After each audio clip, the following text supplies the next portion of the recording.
Make sure you join us on what station? 910 a.m. The Superstation. 910 a.m. 910 a.m. On 910 a.m. Superstation. 910 a.m. Superstation, Metro Detroit's only African-American-based talk radio station. Be sure to catch Doing the D with Alexander Zonchek right here on 910 a.m. Superstation. And you know what that means? Lots of cool stuff. Hey, if you love gospel and jazz and Motown cruises and holiday festival concerts in Monroe, we've got it all right here for you. I want to say thank you for all you do, all you give us. We, your fans, we just love you. And you know. I appreciate that, Phyllis. Thank you so much. It's uncomfortable to get compliments to do something that you love doing so much, but I appreciate it. The Voice of Detroit, Sundays from 5 to 7 p.m. There's always something new to talk about, and 910 a.m. Superstation wants to have you covered from every angle. So we're adding some familiar voices and strong opinions to the best talk radio station in town. Hi, I'm Rochelle Riley, and I'm so glad to be joining the family at 910 a.m. Superstation. We're going to be talking about it all Monday through Friday, 6 to 7 p.m. Don't miss it. 910 a.m. Superstation, the voice of Detroit. There's always something new to talk about, and 910 a.m. Superstation wants to have you covered from every angle. So we're adding some familiar voices and strong opinions to the best talk radio station in town. I'm Republican, from Detroit, and I'm black. Yeah, that's right. Different perspective, different view. Don't miss the Wayne Bradley Show on Superstation 910 a.m. From 7 to 9 a.m., we'll have the editor for the Detroit News, Nolan Finley. This is the most volatile time in the country in my professional career. And, that generates a lot of news, a lot of stuff to talk about. Followed by the one and only David Alexander Bullock from 9 to 11 a.m. The People Show, man, we bring it to you live and in full effect. The always insightful and controversial Steve Niebling from 11 a.m. to noon. And I do want to hear from you what you want to hear from me. Bankalei Thompson from noon to 2 p.m. This is the platform where we delve into the facts and informed opinion. We ask the tough questions. The Cliff Russell Show from 2 to 4 p.m. I don't care how much you know until I know how much you care. Spud from 4 to 6 p.m. Detroit's only African-American talk station, 24/7 Spud is here. Rochelle Riley from 6 to 7 p.m. I want to stress that this adventure is about life in Detroit and Michigan. And Cliff Woodards from 7 to 9 p.m. So this is it, y'all. We are the only talk radio station for African-Americans in this market. 910 a.m. Superstation, the only African-American talk radio station in town. 910 a.m. Superstation is the voice of the people. Don't believe me? Just listen. I listen all the time. Great radio personalities. The new mobile site is incredible. With the visual live feed, this is a whole new level for community broadcasting. I'm also very impressed with the Bible section present both in a written and audio format. 910 a.m. has really stepped it up to a whole new level. And we don't just show love to the callers. We see the comments and the posts too. 910 a.m. Superstation is the voice of the people. Don't believe me? Just listen. I listen all the time. Great radio personalities. The new mobile site is incredible. With the visual live feed, this is a whole new level for community broadcasting. I'm also very impressed with the Bible section present both in a written and audio format. 910 a.m. has really stepped it up to a whole new level. Tune in, call in, and don't forget to find us on social media. If the conversation is hot and the lines are jammed, give us a try at 313-778-7600 or 313-778-7601. That's 313-778-7600 or 313-778-7601. 910 Superstation is off the chisane. 910 a.m. Superstation is the voice of Detroit, and we want to hear what you have to say by any means necessary. 910 a.m. Superstation gives you the flip side, the real side. This is our side. I believe. Are we on the air? You're listening to 910 a.m. Superstation, Detroit's only urban talk radio station. The views and opinions expressed on any program are those of the producers and or the persons appearing on the program and do not necessarily reflect the views and opinions of 910 a.m. Superstation or Adele Media. You're listening to 910 a.m. Superstation, Detroit's only urban talk radio station. It's the Wayne Bradley Show, conservative political radio, giving you what you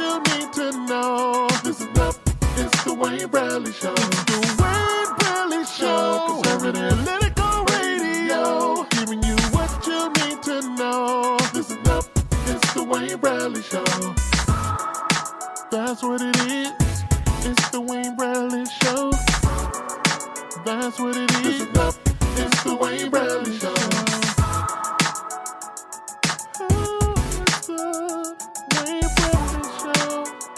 It's the Wayne Bradley Show. Yeah.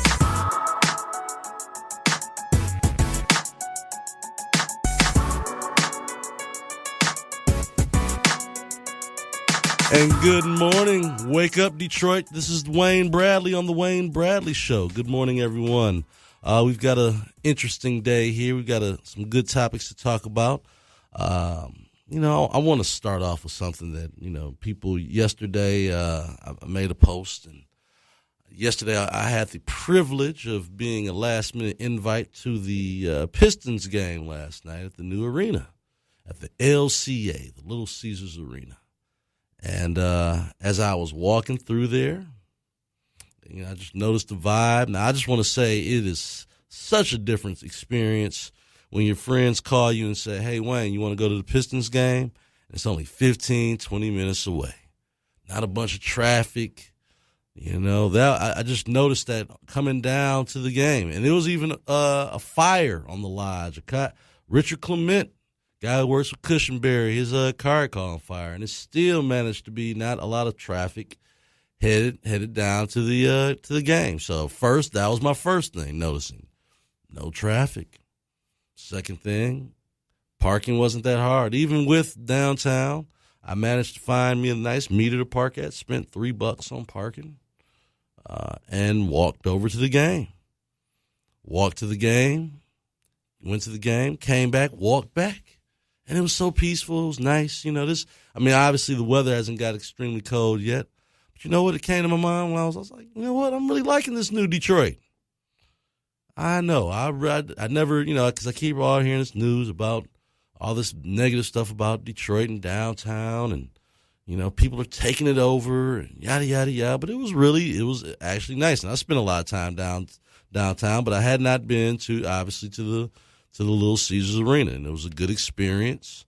For all the taxpayer money that went into it, it should be a good experience, but I really did enjoy myself. And the Pistons won. So it was a good night in Detroit last night. So we got some interesting topics to talk about today. We're going to talk about the NFL and how they've bounced back from these press conferences. We had some good, I think, came out of those meetings with the NFL and its players. They're actually going to do some things, I guess, moving forward, dealing with social justice, criminal justice reform. So to all those people that wondered what's the point of them taking a knee and why are they doing it? Well, now Doug Baldwin and Roger Goodell co-signed a letter to the Senate Committee on Criminal Justice Reform. That, to me, if nothing else gets done, it was worth taking the knee, bringing the issue to the table, and now they're going to move forward on at least some kind of effective policy change, or at least going for that. And I think that is very encouraging. It seems like you had to go through a storm to get to somewhere with some results. But that's very encouraging. That's very good to know that, that's something that the NFL and its players can work on together. Roger Goodell stressed the fact that the issues of the players matter to the owners. Well, that's something new. I'll admit that I didn't think that too many of the owners really cared about the situation. It started coming down to dollars and cents. It started getting political, and I think that's the one thing that the NFL is wanting to avoid, is that they don't want it to become political, and I don't blame them, especially with getting into the controversy with the president. I think that is a no-win situation for the NFL because even if the players aren't taking a knee, you have the president almost on a daily basis at this point talking about it, whether it's going on Twitter or hosting a press conference. And me personally, I think there's way bigger scenarios and things that we, as the president and really as the country, we should be worried about as a players stand or kneel during the anthem, but that's become an issue. And I think that Roger Goodell smartly wants to turn away from that issue. So they had a press conference yesterday where Roger Goodell, talked a little bit about the fact that those things do matter to them, of those issues. And I think that they're smart to get out of that. There's so many more things that the NFL should be concerned about than just worrying about what the president is talking about. So we're going to talk about that a little bit more in depth in a minute. I got the clip of Roger Goodell kind of not conceding to what the president wants, because I think he made it a point of saying these are the things he wanted to, these are the issues they wanted to tackle, and they did that. So kudos to the NFL, to the owners, to the players for actually standing up and then, again, getting something done. That's always been my issue, is that if you're going to protest, there's got to be some results. There's got to be something you want to get out of it. And so that's going to be interesting. We're going to talk, while we're on, we're going to also talk a little bit about what I think is a very interesting issue. The more they've been doing this investigations on Donald Trump and Russia, now they found out that Russia, Hillary Clinton, and President Obama might have had some kind of collusion efforts going on. Matter of fact, I've got a clip from Sean Hannity, and we'll give you a couple moments of this and let you hear what he has to say about it. Let's go ahead and roll that clip. We're gonna wait here and get that clip rolling, but I think that is, to me, it's very interesting that the more they've tried to investigate Donald Trump and his wrongdoings they perceive with Russia, now they are starting to find, surprise, surprise, that there's evidence that the Hillary Clintons, Clinton Foundation, had been working with Russia. And that's got to be kind of frustrating to, like I said, you're trying to get Donald Trump in this witch hunt, which like I said, to me, the FBI or any, if you give the government any chance to do it. So we're going to go to that clip now. Explosive new evidence in what is becoming the biggest scandal, or at least one of them, in American history. Now, it's something we have been saying would be exposed for months, according to new reports tonight from The Hill's John Solomon and Circa News' Sarah Carter. There are brand new FBI documents that show the Russian nuclear industry officials kicked back millions and millions of dollars to the Clinton Foundation, all while Hillary Clinton was Secretary of State and helped approve the Uranium One deal, which gave Moscow, Russia, Vladimir Putin control of 20% of American uranium, the foundational materials for nuclear weapons. And tonight, they're also reporting the FBI now has evidence that Russia for years has been doing this, and they're reporting the FBI has evidence that literally they used bribery to gain control over America's uranium industry, all while the Obama administration did nothing. And the Clintons benefited to the tune of nearly $145 million. You want a real Russia collusion story? We've got it. Also, is Congress now going to do its job? Will they investigate these explosive reports immediately? Will the special counsel, Robert Mueller, start looking into this Russian plot to control American uranium? And is the left-wing mainstream media, are they going to stop pushing their lies and conspiracy theories to you, the American people? Will they ever tell us the truth? And that's not all we have tonight. The FBI has confirmed that, in fact, the disgraced former director, James Comey, drafted a letter exonerating Hillary Clinton months before interviewing any key witnesses in the email server scandal. We're going to cover all of this in tonight's Breaking News opening monologue. All right, so The Hill's John Solomon, his colleague over there, Allison Spann, are once again out with an explosive new report. Take a look at this headline from today. FBI uncovered Russian bribery plot before Obama administration approved controversial nuclear deal with Moscow. Now, here's the headline from Sarah Carter. Russia, nuclear firm under FBI investigation, was allowed to purchase U.S. uranium supply. According to these breaking news reports, back in 2009, the FBI, they started gathering evidence evidence, including recordings and emails and witnesses that they talked to, showing that the Russian nuclear industry officials used bribes, kickbacks, money laundering, and other illegal tactics to expand Russia's influence over America's uranium market. Now, in the Hill report, they explain that despite all of the evidence that they had of wrongdoing against Russia, the Obama Justice Department, for some unknown reason, chose not to act and pursue charges. What did they do instead? The Obama administration then went on to approve business deals that benefited Russia, Putin, Moscow greatly, while these threats to our national security were actually going on. These include the 2010, we've talked about it a lot, now we have more details, that Uranium One deal. Hillary Clinton, she signed off on it, she helped approve it. That gave Vladimir Putin control over 20% of America's uranium. Uranium is the foundational material so you can build nuclear weapons. We'll have a lot more on that in just a second. And the 2011 deal, that made it easier for the Russian nuclear subsidiary to sell uranium to U.S. nuclear power plants. Now, the FBI officials told Sarah Carter at Circa News that the Bureau's bribery investigation could have actually been stopped. However, this part is inexcusable.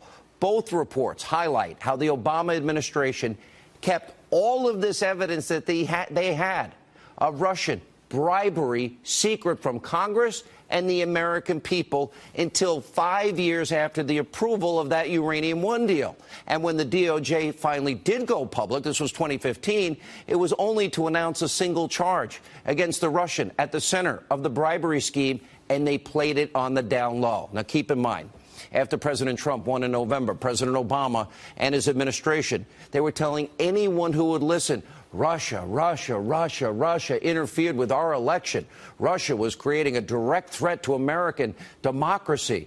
Well, if that's the case, why, when they had mountains of evidence that we will reveal tonight of Russian bribery going back to 2009, why then did the Obama administration, and Hillary in particular, sign off on the sale of 20% of America's uranium to Vladimir Putin and the Russians? And speaking of Uranium One, according to the new report from the Hill, the FBI has evidence, including eyewitness accounts, that, quote, Russian nuclear officials routed, pay attention, routed millions of dollars to the U.S. designed to benefit former President Bill Clinton, former Secretary of State Hillary Clinton's charitable foundation during the exact time Secretary of State Hillary Clinton served on a government body that provided a favorable decision to Moscow. Uranium One, sound familiar? And by the way, we can't forget Peter Schweitzer. He originally exposed this Uranium One deal in his best-selling book, Clinton Cash. Now, all of that is why for months on this program, I have been telling you, Uranium One will be one of the biggest scandals this country has ever seen. Just in case you forgot, let's remind you. Then there's the real Russia collusion story, the Uranium One deal, which I predict will be the biggest news to come out in the next year or two, where the Secretary of State, remember, she approved handing over up to 20% of America's uranium, the foundational material of nuclear weapons, to Vladimir Putin and the Russians, all while people involved in the deal in Canada, they kicked back over $145 million to the Clinton Foundation.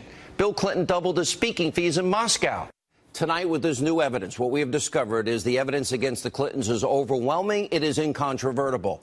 Hillary Clinton and her husband sold out America to the Russians while millions of dollars flowed to their family foundation. And in the process, Clinton helped create a massive national security risk for every man, woman, and child, giving Vladimir Putin control over American uranium. That material, as I said, you use it to make nuclear warheads. Now, if the liberal, ideological, mainstream media and the Democrats in this country that have been screaming Russia, Russia, Russia for all these months, if they want real Russia collusion, we've got it for them. Lock her up. Lock her up. Lock her up. I'm telling you, the more they go on this witch hunt against President Trump, the more the Obama administration, the more Hillary Clinton should be worried. That's my personal opinion. It's been predicted. People knew that there was a lot of corruption going on with the Clinton Foundation. the Clinton family, like you said, the speaking fees go up. Money just seems to always be directed there. And so I asked people, like, what should I be more concerned about? We gave them 20% of our uranium.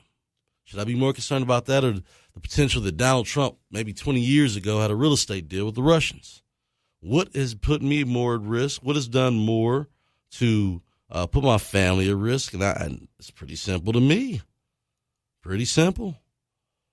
One was, and again, the investigations have been going on are with Donald Trump, the wild goose chase.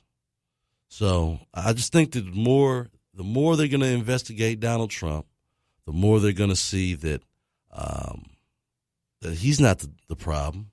It's the swamp. It's the people it's the people that have already been in D.C., people like Hillary Clinton, like President Obama. Now, will this mean President Obama's done something illegal? I don't know.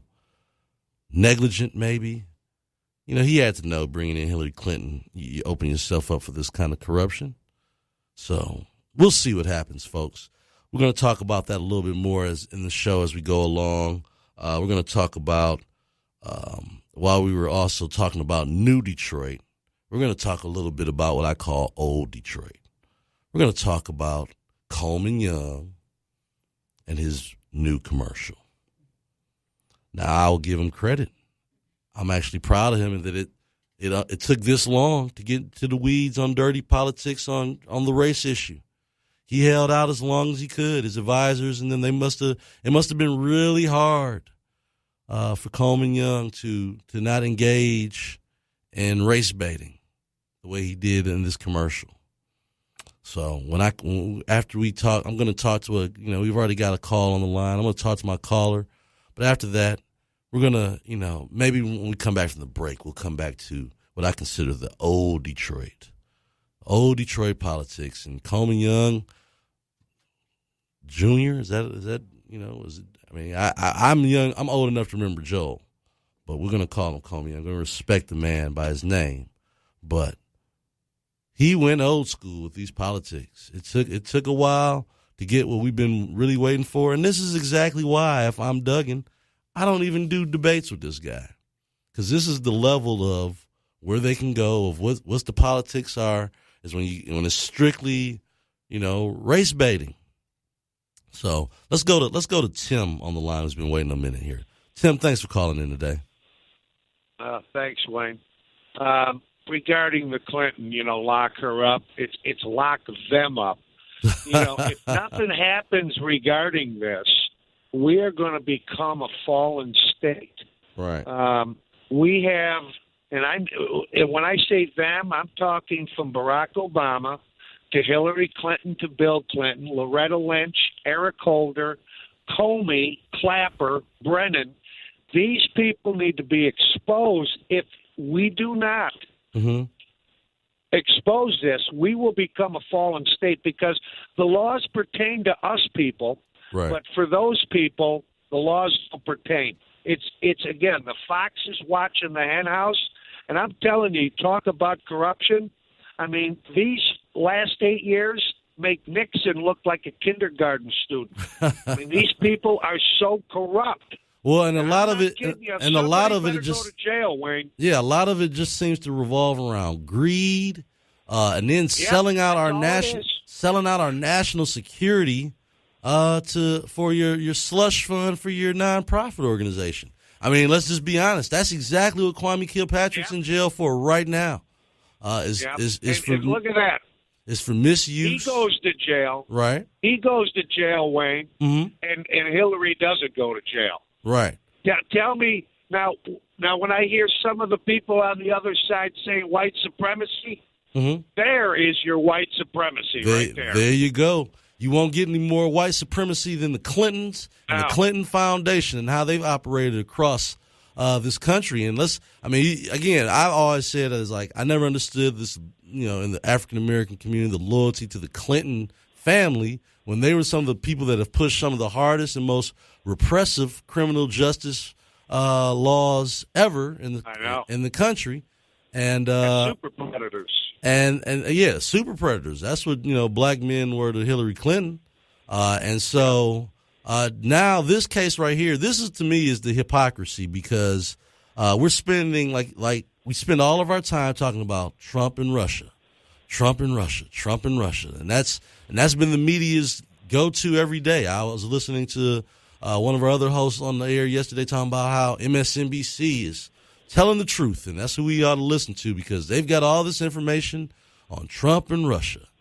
And I'm like, you know who's not going to investigate it, and why it's not being investigated? Who's that, Tim? Because the FBI and all of them are involved in it. The whole red state. They're all in it together. They can't expose themselves. So Donald Trump needs to come out and tell Jeff Sessions, I want a special investigation into all of this mess. He sure should. If he does it, then he's bought and paid for. Right.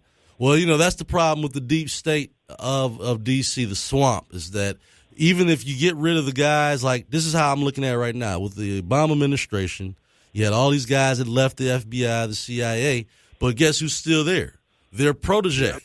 The guys that they've trained, and they're all working together. Comey and Mueller that was the handoff. It went from Mueller to Comey. Exactly. So how can I think that Mueller is not going to investigate Comey in a favorable way? Because that was his guy. That was his protege. He trained him. And Rosenberg or whatever, he was involved in it too. Right. It's become absolutely. I'm telling you, we are leaning off the edge here. I knew that it was going to be a battle for Donald Trump getting involved with the deep state like this. Yeah. But, like I said, it's starting to expose itself. And if they can spend this much time investigating the president on what I consider baseless allegations, we're going to talk more after the break about how they even politicize these soldiers' deaths. And I think it's disgusting. I think it's disgusting what that congresswoman has done. And she decided to take it this route. It doesn't surprise me that it's some, unfortunately, a black Democrat woman out of Florida that decides to make it a bigger story, politicizing it. To me, right out of the playbook, Wayne. Right out of the playbook. To me, she didn't have to talk about what President Trump called that grieving wife and said. Now, did he say what he said? I don't think that. I'm not arguing that. The White House hasn't denied it. But why are we talking about that? Why are we politicizing his calls and responses? Now that and I just think it's disgusting. And we're going to talk about that a little bit more this show too, Tim. So thank you for calling in and giving us your perspective. Listen in, because we're gonna go a little bit deeper in these issues over the next hour. So thanks again for calling in, Tim. Have a good day. All right. We got Michael. We got Michael on the line too. Michael, thanks for calling in. Hey, brother. When I turned it on Monday, and I didn't hear you, and then I turned it on Tuesday, I got a little nervous, but glad to see you in the box, because you are the anti-matrix.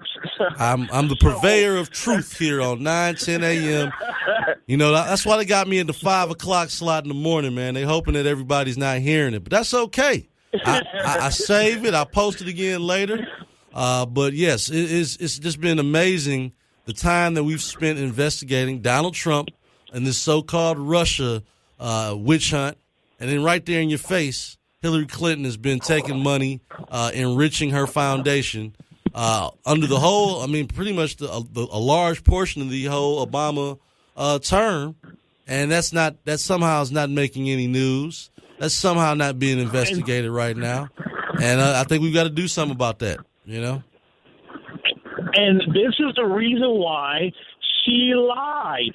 This is the reason why she had 5 different devices and used an alternative server, so she'd know that nothing she did would be subject to the Freedom of Information Act, because it never became government property. Oh, she's a slick one. We've been saying. She's a slick one. She knew from the very beginning what she was doing. And I just don't understand how the media has offered so much protection to Hillary Clinton when she's, again, at the very least, she has sold out the interest in the security of America to Russia just to put money into her foundation. And I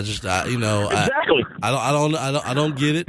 I've long since said that if while they're investigating the president, the most they might find is that he did some real estate investing with some Russians years ago, but it wasn't going to be collusion. And the only people I've seen now that looks like they've colluded has been President Obama, Hillary Clinton, and Russia. That's where the real collusion is at. Are they going to go after that? We're going to see. We'll see. And then the irony is, what do you think would have happened if Donald Trump would have been caught on a hot mic? Wait until after the election, and I'll have more flexibility. And if I have my chronology right, that was then when we saw the 47% comment on Mitt Romney come out. It didn't come out before that. I tell you what. It came out after that. I tell you what, Michael, I'm going to go ahead and find that clip, too, and see if I can get that, because it wasn't very loud, because like you said, he was talking off a hot mic, and he told Putin, let me get this election first, and then I'll have more flexibility. We're going to find that clip. Thank you for reminding me about that, Michael. I appreciate it. And it's just go ahead. Yeah, the mainstream media praised them. Oh, how nuanced are the tough negotiations for President Obama. So the whole thing is, like I said, I'm glad you're on, because I can guarantee if it was Tuesday night, there's Schwartz. He would have covered it, because he has the same theory about the Clinton emails. But I don't think until next Tuesday we will hear anything about this story until your show comes on Wednesday morning. So thank you, brother, and I appreciate you, and I'm here to support you. Thank you so much, Michael. I appreciate that. All right, well, I tell you what, when we're going to go to a break, but when we come back, we're going to play that Obama talking to Putin, letting him know he's got his back, basically, if he wins this election. But we'll be back on the Wayne Bradley Show on 9:10 a.m., your superstation. Conservative Radio, giving you what you need to know. Listen up, it's the Wayne Bradley Show. It's the Wayne Bradley Show. Conservative Radio, giving you what you need to know. Listen up. 910 a.m. Superstation, giving you exactly what you need by any means necessary. Thank you for calling 910 a.m. Superstation. What's your question or comment? Calling in 910 is great, but I think we need an actual forum with people of substance that want to stop what's going on. You mentioned something about demand grind. My son just turned 16. Don't think for a minute. I don't think about that every minute of the day. The protest is fine. We got to get together, funding, whatever, to stop this. We don't even expect the people with the problem to be involved. We expect people to be there who got a pile of data and say, well, this is what's happening, and we need to do this and this. And then when it's time to go to the legislature, they don't have any support because they built it all themselves. So I think if we just start with defining the problem and allowing people to have their share in there, I think we'll go a long way in improving organizing and advocacy for the average person. 910 a.m. Superstation, the voice of Detroit. Every weeknight at 9 p.m. is something new and something fresh.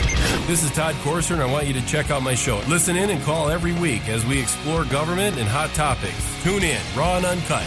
This is attorney Michael Schwartz at 9:10 a.m. Superstation, and you can hear me every Tuesday night starting at 9 p.m. Hello, Detroit. This is attorney Crystal Crittenden, and please tune in to my new show, The Truth Matters, on 9:10 a.m. Superstation. Hello, everyone. I'm Charlene Mitchell, your host of Mind Your Business. Listen to my show live every Thursday from 9 to 11 p.m. I'm Reverend Maya Lisa Reynolds, inviting you to listen to Mama Maya Speaks Friday evenings from 9 until 11 p.m., discussing education, motivation, and inspiration on Superstation 910 a.m. Different names, different voices, but the same energy. 910 a.m. Superstation, the voice of Detroit. Hello, Detroit. This is Janice Winfrey, your city clerk. Also, I'm excited that we're rolling out our brand new voting machines with you in mind. Get out to vote Tuesday, November 7th. We have it all, from motivation to outrage, from advice to empowerment. We're the hottest station in town. Whatever you need, it's right here on 910 a.m. Superstation, the most powerful voices in the urban community. Be sure to catch Doing the D with Alexander Zonchek right here on 910 AM Superstation. And you know what that means? Lots of cool stuff. Hey, if you love gospel and jazz and Motown cruises and holiday festival concerts in Monroe, we've got it all right here for you. I want to say thank you for all you do, all you give us. We, your fans, we just love you. And you know, I appreciate that, Phyllis. Thank you so much. It's uncomfortable to get compliments to do something that you love doing so much, but I appreciate it. The voice of Detroit, Sundays from 5 to 7 p.m. 910 AM Superstation is the voice of the people. Don't believe me? Just listen. I listen all the time. Great radio personalities. The new mobile site is incredible. With the visual live feed, this is a whole new level for community broadcasting. I'm also very impressed with the Bible section present both in a written and audio format. 910 AM has really stepped it up to a whole new level. Tune in, call in, and don't forget to find us on social media. If the conversation is hot and the lines are jammed, give us a try at 313-778-7600 or 313-778-7601. That's 313-778-7600 or 313-778-7601. 910 Superstation is off the chisane. 910 AM Superstation is the voice of Detroit, and we want to hear what you have to say by any means necessary. It's the Wayne Bradley Show, conservative analytical radio, giving you what you need to know. Listen up, it's the Wayne Bradley Show. It's the Wayne Bradley Show, conservative analytical radio, giving you what you need to know. Listen up, it's the Wayne Bradley Show. And good morning. Wake up, Detroit. This is Wayne Bradley on the Wayne Bradley Show here on 910 AM, your superstation. Before we went to the break, we were talking Russian collusion. And with this, interestingly enough, we're talking with Obama and Hillary. So I'm going to go ahead and play the clip real quick of President Obama talking with the Russians. This is my last space, please. Yeah, after my election, I have more flexibility. Yeah, I understand. I transmit this information to Vladimir and understand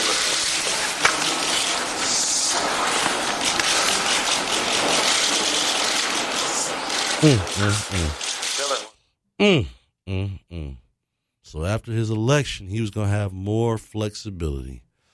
Could you imagine if Donald Trump was caught on a hot mic telling someone from Russia right now that after the election, just let me handle it. I have more flexibility. The double standard is amazing.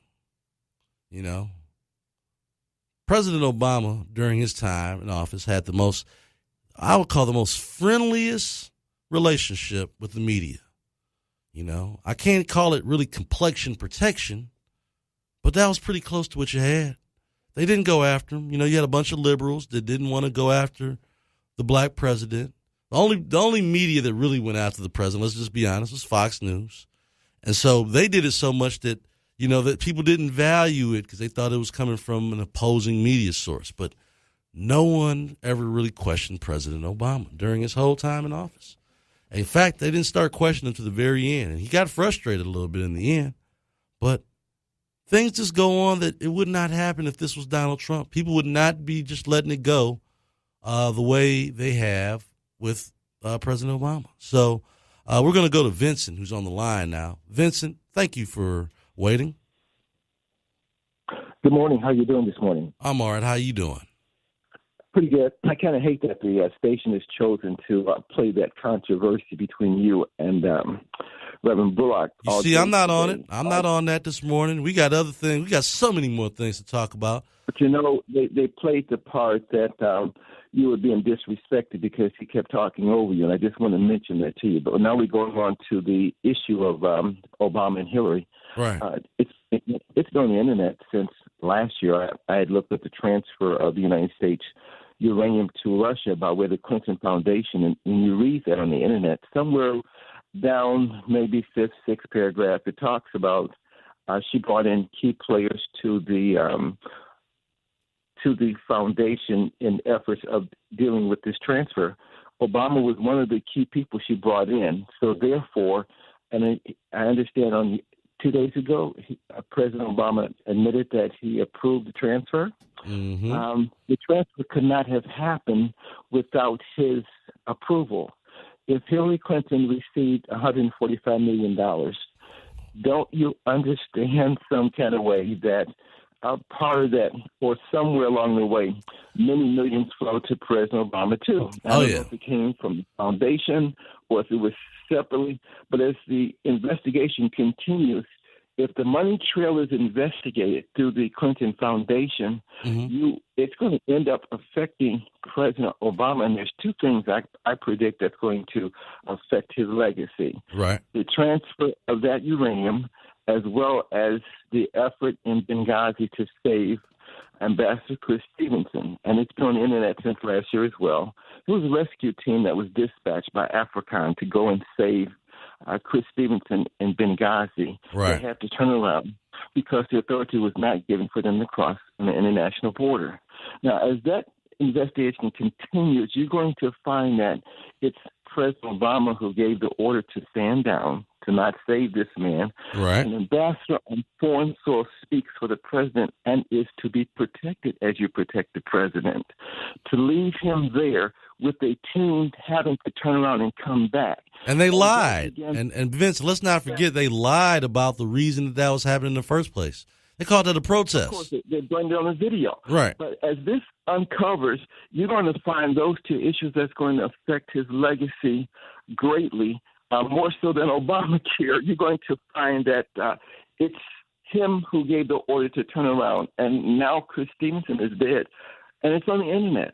The cross-border authority was not given by President Obama. And, the question kept surfacing, where was he at the time that this was occurring, Benghazi? Right. And it's never been answered by his side. So I just thought I'd share that with you this morning. Well, thank you, Vincent, for sharing that with me. And I think it's, again, amazing that the way that the media didn't cover things and how they did a great disservice to the American people during the Obama administration. And then you turn around and then report bad information on the Trump administration now. It's just the media has not done the American people any favors in terms of reporting the news, and they're making up news. They make up news for likes and clicks and for advertising dollars, and it's a shame.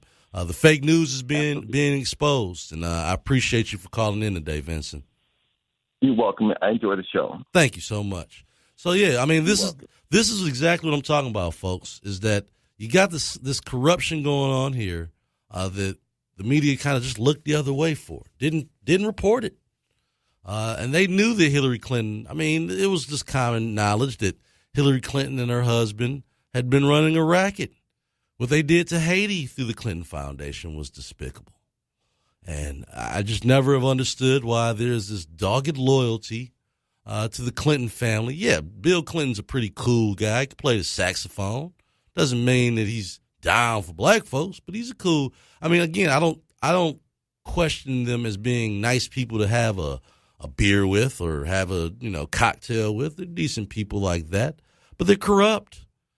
And President Obama, if he was not part of that, then he was negligent or did not know. I don't want to call that ignorance, but he didn't know that the Clintons were running this racket. I doubt that. Like Vincent said, there had to be a way that things have got back to the president, to President Obama. And the way that they cover President Trump, looking for any mistake, any miscue, and making it news, it's unbelievable. The way they've covered this condolences that he sent out to this soldier's wife, and turned it to something else. Not focusing on the fact that we lost a soldier, a hero, but let's talk about how President Trump made a phone call that maybe that he didn't, people are taking out of context and getting mad about. And that's become the news story as opposed to the dead soldier. And I think that that's a real problem. I'm going to take this call right now. We've got Betty on the line. Betty, thanks for calling in. Hello. Hi, Betty. How are you doing this morning? Well, I'm doing very well, but I'm very concerned about you because you're very limited and you're very twisted.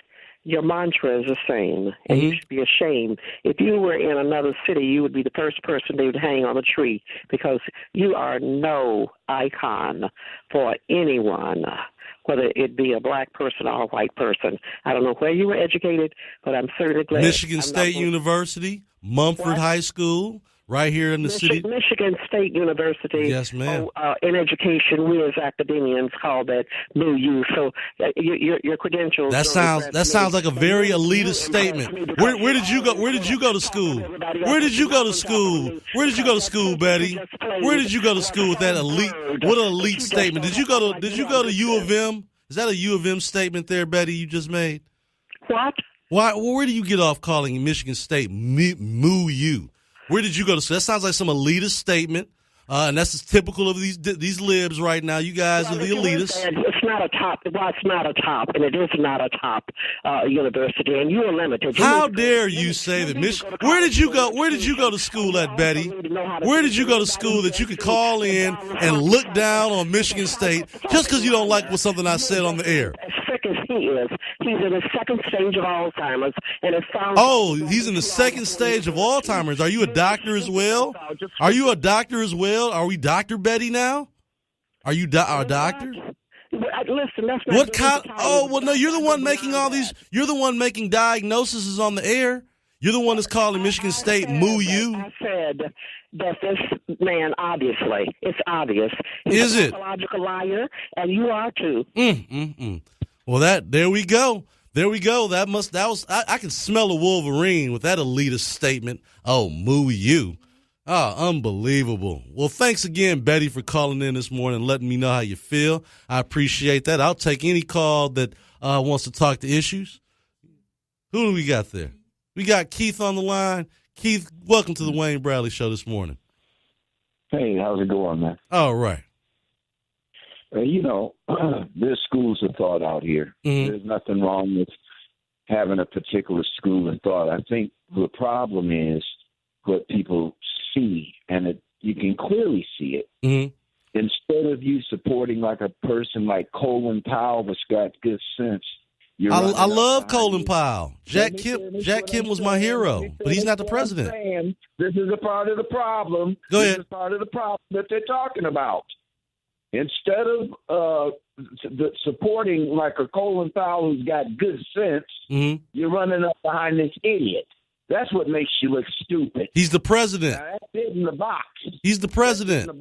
He's the president. I didn't say that about you guys mindlessly following after President Obama. And he didn't do anything for the black community. What did he do for the black community? Kid Rock, too. Huh? I didn't. What did I have to do with Kid Rock? I haven't even mentioned Kid Rock. Why are we changing the subject? Let's focus on President Trump. This is the problem. You need to go back to your history. Your history of immaculate conception and rebirth was on the pyramid walls thousands of years before your boy Jesus Christ / Kid Rock. You need to come Kid home. Rock. I don't understand. We're talking about President Trump here, and somehow or another, Kid Rock is not in office. He's not running for office. So why are we talking about Kid Rock? This is what liberals do. You guys call in and want to switch up the whole conversation. I'm asking you about President Trump, and we're talking about Kid Rock. What does Kid Rock have to do with any of this? He was at the Pistons game last night. He was also at the Pistons game and got a great round of applause. But what does he have to do with Donald Trump? And what does he have to do with President Obama and the corruption that Hillary Clinton did with the uranium? Like this person that just called in and called Michigan State moo you. What does that have to do with what we're talking about? There's a lot of space between the transition. I understand you didn't get it. I'm telling you, you need to come back home. I'm home. Republican Party is the home. And again, I'm a fan of Jack Kemp. That's what brought me to the Republican Party. Is that what Donald Trump is? No, it's not. I can say that. I have no problem with saying that. But the bottom line is, one, he's our president. Two, he beat Hillary Clinton. So, again, what am I supposed to do? Huh? You need to call him out on your foolishness. You need to clean up your dirty laundry. You got poo in your We're going to clean up the dirty laundry of Hillary Clinton, too. How about that? And that seems to be the problem here. No one wants to talk about that. All we want to talk about is Donald Trump, but we don't want to talk about what Hillary Clinton did under the Obama administration under about 6 or 7 years of it. So that's the issue. Get your head out of his rump so you can see. All right. Thank you very much, Keith. I appreciate that. Who we got? You got Reggie on the line. Reggie, thanks for calling in. Yeah, good morning, Wayne. Good morning. Hey, look, Wayne, I'd just like to know why you consistently lie when it comes down to Coleman Young. You consistently say that the senator haven't done anything while he's up in Lansing. And when we can look at Coleman Young wiki, we can look at the Michigan State webpage. We can look at League of Nations, and we can see the things that he's done. And so obviously you have not done any research on the guy, on the senator, and you're just talking. And that's not right. Now, when we hear Kevin Adele come on the station and say as long as a host is not lying, right, you know, he don't have a problem. But like I say, it's like you keep saying that Coleman, again, like I say, you keep saying I'm looking at his Wikipedia record right now, and I don't see anything about his actual policy that's been passed. I did that just for you, my brother. I just went and Googled his Wikipedia. If you pull up Coleman Young, too. Yep, I'm looking at it right now. And look at political career. I'm looking at it. Okay. What do you see? There's 5 points there. Political career. Hold on. Let's find it. Political career. Early life education. Here we go. We're going to go to career. All I see is prior to being elected in the State House, he worked as an intern for Joanne Watson. He's worked in the City Research and Analysis Division. And in California, he worked for a Subway restaurant. Since July 2005, he has hosted The Young Effect, a local Detroit live call-in talk show concerning current affairs and community advocacy. And he was elected to the Michigan House of Representatives in 2006 and reelected in 2008. He ran unsuccessfully in 2009. He ran unsuccessfully. To the next page, Wayne. Go to page 2, political career. I'm looking for that. Where is that at? I'm looking at on my Wikipedia page right here. Page 2 come after page 1. I get that, but I don't see a next or anything where I can go to page 2 here. Let me see. Sure is hard finding some stuff about this guy. I tell you that. While I'm looking for the information. Wayne, here it is right here. Let me tell you. Go ahead, read it out. I want you to read it out. Read out what he's done, please.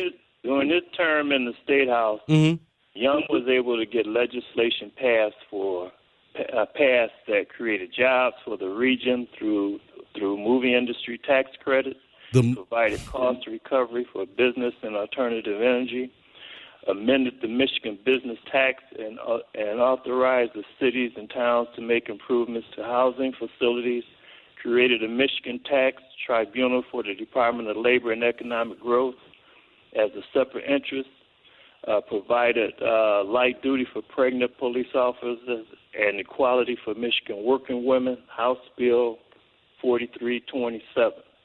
Okay? So now when you say... So it sounds like he passed one bill. One bill. No. Look, this is legislation that was passed.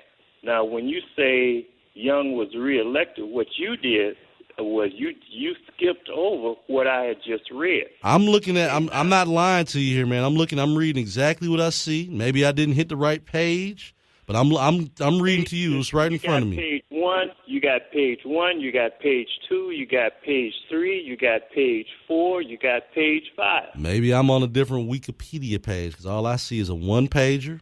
Let me see if I can find something else. Okay. I tell you what. While we're doing that, let's run the clip of. I just want to play. No. Let's wait a minute. Let's play Coleman Young's. I want people to hear. Wait a minute. This is my show. I want people to hear. It's only 30 seconds. Let's play the Coleman Young commercial real quickly. Entertain me. Kwame Kilpatrick went to prison for rigging city contracts. So what's the difference between him and Mike Duggan, who also admitted to rigging city contracts. A federal grand jury in Detroit has subpoenaed records and officials from the Detroit Land Bank Authority and from the City Housing Demolition Program. A former high-ranking police official also has been indicted for taking bribes from tow truck owners. When will the corruption stop? Why does Duggan get a pass while Kwame Kilpatrick goes to jail for 28 years? It's as simple as black and white. That's like a throwback to the good old days of old school race baiting politics in Detroit. So all right, Reggie, what did you think of that commercial? Come on, Reggie, can you hear me? What did you think of that commercial?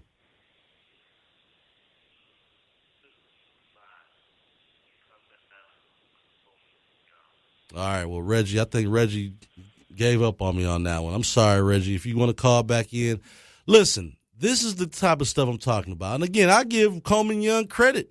It took him all the way to 2 weeks before the election to finally do what he's been raring to do since the minute he announced he was getting into the race. Let's make it the white man versus the black man. Regardless of qualifications, regardless of background, let's just make it the white man versus the black man. Never mind that the white man is actually doing a pretty decent job right now. Let's just make it the white man versus the black man. Let's find the worst case scenarios of what's going on in Detroit and make that seem like that's the overall picture of Detroit right now. Detroit is suffering. Detroit is just all bad when again, I that is why Mayor Duggan should have never got involved in the poverty town hall or whatever they were trying. It was a setup. As soon as Duggan will walk, there is no government solution to poverty. I don't know if people have paid attention. We've had this fight on poverty from the federal government for over 40 years, and the only thing that's happened is more poverty has occurred. There is no government solution for poverty. The only social program you can do to cure poverty is to get a job, provide jobs, provide the environment where jobs will come back to Detroit. And I think that first, with the help of Governor Snyder, and now that Duggan has a clean slate, he's done a great job of that. He's done a great job of restoring the faith of corporate America coming to Detroit. Now, some people could argue it's because he's a white guy. Well, you know what? At this point, we need to get Detroit back on the map corporate-wise. And if that's what it took, so be it at this point. We want jobs here. The point is to bring jobs to Detroit, train folks, get them prepared, and then we can start talking about all these other issues. But the real social programs that need to be created in Detroit are jobs, opportunities, better educational options. And so, I mean, that commercial to me is a throwback to the good old 1980s politics of, and he's not his father, people. That's just all we got to understand here. That if I'm lying, I'm flying. He's not his father. And, the bottom line is that he's not at the level of expertise when it comes to management that Mike Duggan is at. That's it. If we're talking a personality contest, if we're talking someone who's got more, outwardness and knows how to, entertain the crowd, Coleman Young, you got it, baby. You're more entertaining. Duggan is just unassuming. He goes in and does his job, and that's what he's supposed to do as mayor. And he doesn't get into the mudslinging. I don't expect him to with this. But this is why this campaign has been doomed from the jump, because he's running on old Detroit issues. I'm the black guy. He's the white guy. And it's just that time has come and gone. Now it's about solutions. Now it's about jobs. Talking about taking credit for the movie credits where we didn't even get valued for dollars. Yeah, it was a great marketing tool. Come to Detroit, do your movies. We'll pay for them, but we weren't seeing return and value on those dollars. And Governor Snyder kind of discontinued it or shortened that program, made it a lot smaller. And guess what? Michigan has survived because you don't have to give away everything to get people to come here, and there's no return on those dollars. And so it was just amazing. I'm not surprised. Again, I'm more surprised that it took this long for it to happen. Maybe it was raising the money to pay for the commercial. I don't know. But I am surprised that it took this long, seeing that the numbers in the election are that bad that he's going to have to go negative and get ugly at this point. And like I said, I'm just surprised it took this long.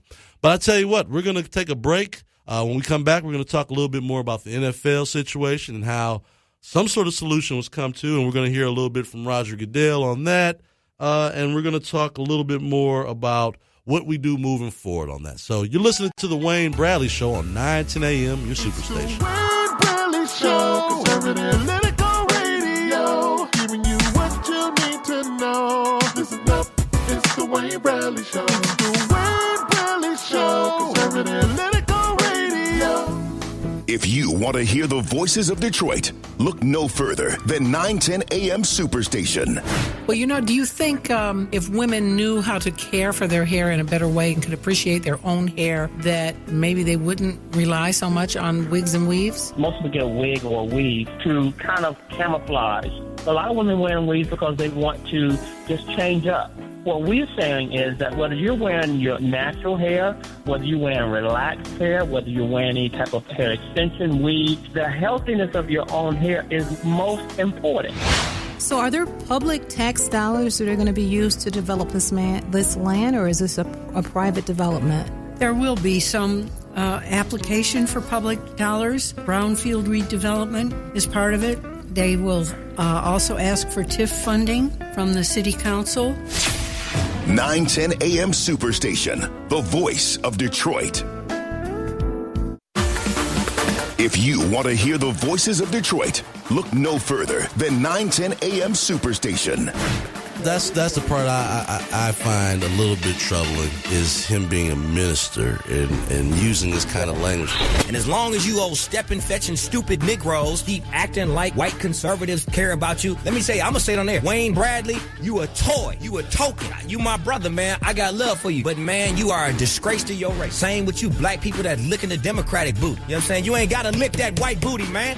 You said a man of God shouldn't speak like that. I'm giving you great reasons why the Republicans are working hard for Detroit. You haven't given us any reason. We already know the votes aren't there for insurance. That's not going to happen. Y'all did take people's pensions through the emergency manager process. Wayne, where were you? How come you didn't stand with the pensioners, Wayne? How come you didn't stand with the pensioners, Wayne? You're over-talking. 910 AM Superstation, the voice of Detroit. There's always something new to talk about, and 910 AM Superstation wants to have you covered from every angle. So we're adding some familiar voices and strong opinions to the best talk radio station in town. Hi, I'm Rochelle Riley, and I'm so glad to be joining the family at 910 AM Superstation. We're going to be talking about it all Monday through Friday, 6 to 7 p.m. Don't miss it. 910 AM Superstation, the voice of Detroit. 910 AM Superstation is the voice of the people. Don't believe me? Just listen. I listen all the time. Great radio personalities. The new mobile site is incredible. With the visual live feed, this is a whole new level for community broadcasting. I'm also very impressed with the Bible section present both in a written and audio format. 910 AM has really stepped it up to a whole new level. Tune in, call in, and don't forget to find us on social media. If the conversation is hot and the lines are jammed, give us a try at 313-778-7600 or 313-778-7601. That's 313-778-7600 or 313-778-7601. 910 Superstation is off the chisane. 910 AM Superstation is the voice of Detroit, and we want to hear what you have to say by any means necessary. 910 AM Superstation is in a league of its own. We are the only talk radio station in the Metro Detroit area sensitive to the African American community. Make sure you join us on what station? 910 AM the Superstation. 910 AM. 910 AM. On 910 AM Superstation. 910 AM Superstation, Metro Detroit's only African American based talk radio station. Be sure to catch Doing the D with Alexander Zonchek right here on 910 AM Superstation. And you know what that means? Lots of cool stuff. Hey, if you love gospel and jazz and Motown cruises and holiday festival concerts in Monroe, we've got it all right here for you. I want to say thank you for all you do, all you give us. We, your fans, we just love you. And you know I appreciate that, Phyllis. Thank you so much. It's uncomfortable to get compliments to do something that you love doing so much, but I appreciate it. The voice of Detroit, Sundays from 5 to 7 p.m. 910 AM Superstation gives you the flip side, the real side. This is our side. Are we on the air? You're listening to 910 AM Superstation, Detroit's only urban talk radio station. The views and opinions expressed on any program are those of the producers and or the persons appearing on the program and do not necessarily reflect the views and opinions of 910 AM Superstation or Adele Media. You're listening to 910 AM Superstation, Detroit's only urban talk radio station. It's the Wayne Bradley Show, conservative political radio, giving you what you need to know. Listen up, it's the Wayne Bradley Show. And welcome back to the Wayne Bradley Show. We're here on the second hour. Wake up, Detroit. We are having a good discussion. I've had a lot of interesting calls. I've had people call in and give me the business. Now I know this call right here. I know who this caller is. I know he's ready to give me the business. Dr. Mack, welcome to the show this morning, sir. Oh, my young brother. Lost in the wilderness, but I can hold that lamp up to you, baby boy. Keep on looking, man. Unlike other people, I'm telling you to walk into the light, Wayne. Not away from it, brother. Walk into it. Keep on listening, man. Keep on working. I don't mind that. Good morning, Dr. Mack.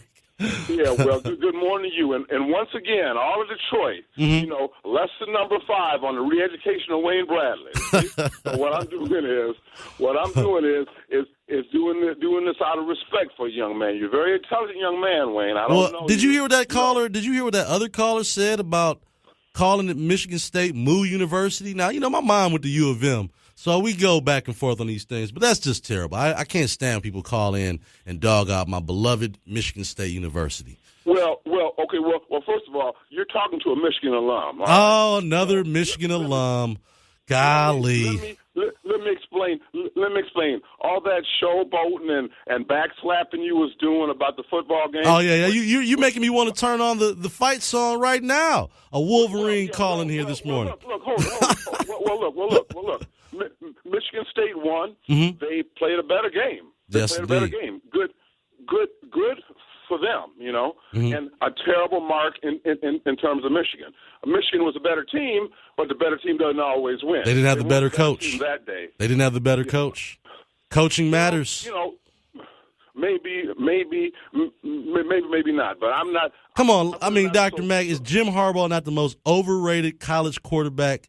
College coach right now. It's all myth. He's never won the big game yet in college. I don't understand what the myth is all about. I know he's a great marketer, but come on. I don't know, man. I very rarely get Dr. Mack to stumble, but he's a little miffed on that one. No. What I'm saying is, ever since Donald Trump got elected, mm-hmm. my focus has been more on things of substance than the football game. We got to take some time. We got to take some time though to take the stress off. That's what sports are supposed to be for. No. Wayne, you misunderstand, young man. I'm not trying to take stress off you. I'm here to put it on you. Okay, because with stress, because sometimes pressure has to bust your pipes before you put new pipes in, Wayne. Well, so what I'm telling you. Okay, so what I'm telling you is this. Mm-hmm. First of all, I want to, every time I call you, I'm going to deal with one core principle of republicanism, all right? All right. So the one principle I'm going to deal with today is this repeated, ridiculous, nonsensical mantra that, government doesn't create jobs, industry creates jobs. Right. Let's back up and talk about black people specifically, okay? Mm-hmm. So now, when you say the government, the only thing government can do is create the atmosphere for jobs. That's what Republicans say all the time. Right. And they make the leap from that into saying, We got to have lower taxes. We got to let corporations come in at the bottom line. That way, we got to increase profits of the corporations. That way, that'll trickle down to the workers. Absolutely false. George Bush had the Bush tax cuts. When George Bush left office, and these are facts, Wayne, I know facts aren't always your friends, we were hemorrhaging 80,000 jobs a month, Wayne, a month. What's happening when you lower taxes, Wayne, what you do is you put more money in corporate hands. But with automation and technology, that money is not being used to hire people. That money is going into research and development, automation, and technology. A robot doesn't get sick, Wayne. You don't have to give a robot. And they don't protest for $15 an hour flipping burgers either. One thing at a time, young man. I'm gonna flip your argument. I'm gonna flip your argument like a McDonald's burger. Now, what I'm telling you is this. So that is a fact, Wayne. That is a fact. And the reality is that interest rates now are lower for business loans than they've ever been. Right. Businesses, if they were so interested in getting, well, we got to hire more folks, they could get a low interest loans to improve the hiring atmosphere. They're not doing it. Okay. You want companies to take out loans just to hire more people as opposed to money that's coming in. Wayne, the United States is a debtor nation, Wayne. All right. The United States borrows money, okay? We have to raise the national debt every year in order to pay our bills. So don't tell me that borrowing money is somehow antithetical to America. That's not true. Well, that's half the problem. As a conservative, we can clearly look at why the debts continue to rise. So that is a problem. I mean, that's just maybe it's a philosophical difference. But I do have an issue with the rising debt. It's not backed by anything. It's only a piece of paper. And so that is a problem. Me and you can't live like that, Dr. Mack. If we run up our credit card bills, we can't turn around and call Visa and say, raise the debt limit. Why do we allow government to operate like that? Because government can print its own money, Wayne. That's a problem. Don't you think that's a problem? That's devaluing our dollar. I mean, that's why now we can't go to Canada and spend the same way. Do you not agree? Wayne, what you're missing is this. In terms of debt and credit, that's what the nation is built on. That's what the banking industry is built on. Loaning out money, getting interest on that money. That's called business, Wayne. Right. Selling something for more than it costs to produce and market, thereby making a profit. That's business. Right. So the whole concept of debt is not something bad. Without debt, most people wouldn't be able to buy a car, and most people wouldn't be able to buy a house. So that's not the issue. But what I'm comparing it to is how individuals, like you just said, buying a car, buying a house, if we run up our credit and we're in debt and we're not making enough money to cover what we already are spending in debt, we can't call Visa and say, raise my credit card limit some more because you know what? I need to spend more to make more. We can't do that. And the only place that does that is government. It doesn't work like that in the private sector. Wayne, your analysis is flawed. You're trying to compare truth? an individual to a government. But you're doing it. You just said it, too. You said the reason we're a debtor country and you couldn't buy a car without going into debt. You can't buy a house. So you're comparing to the individual, too. Wayne, over talking somebody, because I'm very respectful, doesn't prove a point. I'm asking you that. I'll talk quietly. Okay. I'm asking you that. Oh, okay. Well then, please let me answer that. Go ahead, What sir. I'm trying to tell you is you cannot compare an individual to a government. The concepts and realities are totally different. But you did. Wait a minute, Wayne. I'm not over-talking you. I'm talking I compared quietly. a government, Wayne, Yes, let's not refer to the third grade here. What I'm telling you is that I made that comparison to let you know that debt, Wayne, debt is part of the American fabric and economy, period. I agree with that. I made that. I do agree with that. So what? Okay, good. Point number one, Wayne, very good. We're going to slowly move you up to the front of the class. Now, the second point is this. When you make the statement that government doesn't create jobs, oh, yes, it does. Oh, yes, it does. And when you try to say, move government out of the way. Are we talking about and the U.S. Postal Service? Are we talking about government jobs? Well, Wayne, somehow the U.S. Postal Service seems to be your pet peeve. Because it's a terribly run organization.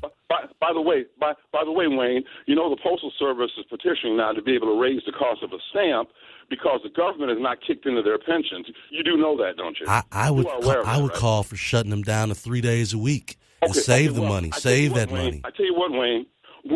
Mondays, Wednesdays, and Fridays is the only way we need postal. No one even goes to their mailbox every day. I'm trying not to overtalk you. I'm trying to talk in a polite tone, but no one goes. They don't. They're a poor service. When you need your mail delivered on time, you go to FedEx. You go to UPS. Okay, Wayne. Private. You know what? And if FedEx decides to eliminate your zip code from their delivery range, there's absolutely nothing you can do about it other than move to another zip code. Or go pick my mail up in the zip code where it's available. There are options. Well, yeah, Wayne, and maybe because people in rural America have to do that anyway. They have to go to their PO box. Wayne, maybe they'll move your zip code up north. Okay, so look, I guarantee you this, Wayne. If they eliminated your zip code and the check from Mr. Adele or the Republican National Committee, whoever's paying you, all right, had to go up north, your attitude would be a little bit different. But look, my point is this, Wayne, all right? Yes, sir. Is that when you say that just get government out of the way, your analysis is extremely simplistic and it's one-sided. Because without government, Wayne, you have no protection for the workers, Wayne. Without government, you don't have an environment that exists for courts, for clean air. I didn't say get rid of all of government. Building. I didn't say get rid of all of government. I just said make it less cumbersome. Make it more enticing for business to want to come here. Get rid of some of the regulations that we don't have to. They don't have in other countries. Wayne, the greatest example of laissez-faire economy, of get government out the way, was something the United States experienced up until 1865. It was slavery. My God! So Dr. Mack, what I'm telling you is the concept of just get government out of the way does nothing to protect the individual, Wayne. Nothing at all. Because you put the individual at the mercy of the corporation, whose number one responsibility is to make a profit. Exactly. Not human rights or civil dignity, Wayne. I am not trying to get rid of people to the point of no protection. What I am saying is that government itself, unless we're talking about the Postal Service or some of these jobs, they don't create the jobs. They create the atmosphere that the private sector comes in and creates the jobs. Mm-hmm. That's all I was saying. Wayne, next time you go down to a Detroit post office, you go and tell those people behind the counter that government is doing nothing for them. Tell them that, Wayne. All right. Tell them that. Fair enough, Dr. Mack. Thank you for my daily lesson, and I appreciate it, sir. Thank you for calling in and listening to the show. You have a very blessed day, sir. All right, Wayne. Same to you, young man. All right. Thank you, sir. All right. We're gonna go back to Reggie real quickly because Reggie, I know Reggie's got to be. We didn't get to finish up our conversation. Reggie, what did you think of that commercial that he put against Mike Duggan there? What did you think about that? I think it is a political commercial. That's all I think of it. Do you think that's the kind of commercial? Do you think that that's going to help his numbers, or do you think that's helpful? I don't. Well, that's you. I think it does. Now, let me ask you. I mean, they're comparing them. Think about the irony of this. They're comparing Mike Duggan to Detroit's favorite son. Well, look, really, there's no comparison. Now, I agree. That's why he should have made the commercial. He shouldn't have made the commercial. There's no comparison. Okay, look, let me say this. Yes, sir. Because I'm like Dr. Mack. You got to let people talk, Wayne. All right, go ahead. Okay. A couple weeks ago, I called you and I asked you, are you mistaking leadership against connections? Okay. Without question, Mike Duggan has connections. Mm-hmm. But leadership, he has piss poor leadership, and I'll tell you why. Okay. Here's a couple of examples. Okay. He has created a health crisis in Detroit, okay? Mm-hmm. Asbestos, hepatitis A, mm-hmm. Okay? He, as the head of the Detroit representative on the Great Lakes Water Authority, water shutoffs, he's responsible for that, Mike Duggan. Foreclosure crisis, he's responsible for that in Detroit. Mike Duggan, as the mayor, took the hardest hit funds. We all know there's a criminal investigation. Mm-hmm. There's the land bank issue. Okay. And we can go on and on and on. So when we say leadership, Mike Duggan has absolutely no leadership. And have you heard of Adolfo Carrion?